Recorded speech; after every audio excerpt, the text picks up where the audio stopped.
Nabiktima sa pagpangawat ang usa ka lady guard sa Mandaue City nga nagpatabang sa kapulisan. Ang detalye sa live report ni Nico Sereno. Nick.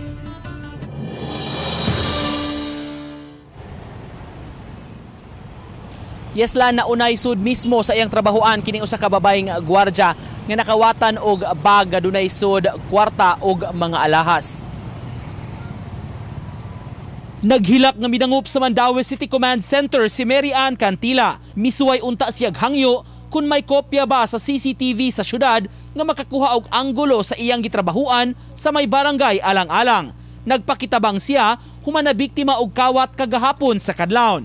Nag-duty isip gwardya ni adto higayuna si Cantila ug nabisi sa iyang trabaho sa pag-roving. Apan pagbalik didto na niya nabantayan nga nawala na ang iyang bag nga dunay sud kwarta. Nangita man jud ko sunod og tabang labi na akong mga ID tanan kwarta.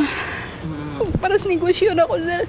Ang pinakakuha na akong license kay nag-duty ko. Saan ako pag-duty wa na ko license tanan wa na jud ko ID pati national voters. Akong mga kuan yung may tanan. Gibana-banang mubalor sa 200,000 pesos ang sulod sa bag nga dunay cash ug alahas. Giandam unta niya kini alang sa iyang negosyo nga pautang og bugas aron makakuha og bag-ong supply kagahapon. Gitan-aw pa ang posibilidad nga insider ang nikuha sa iyang bag nga nasayod sa iyang negosyo ug nga may sud kini nga kwarta. Panghinaot lang ni Cantila. Kay dili man siya kawat nga pangkampanya nga kawat kay ako ra man gyud pati ang akong kuan wa man gyud damage. Anya gisentro niya ako ra pong bag. Ang ako lang jud sir ug di na niya mauli ang kwarta.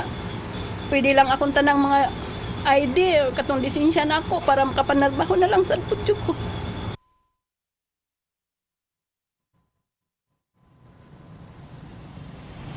Sa pagkakaroon lan gipaladman pa ang pakisusi kabahin ning maong hitabo.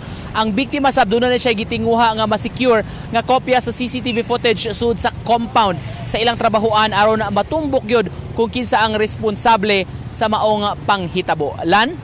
Okay, daghang salamat, Nico Sereno.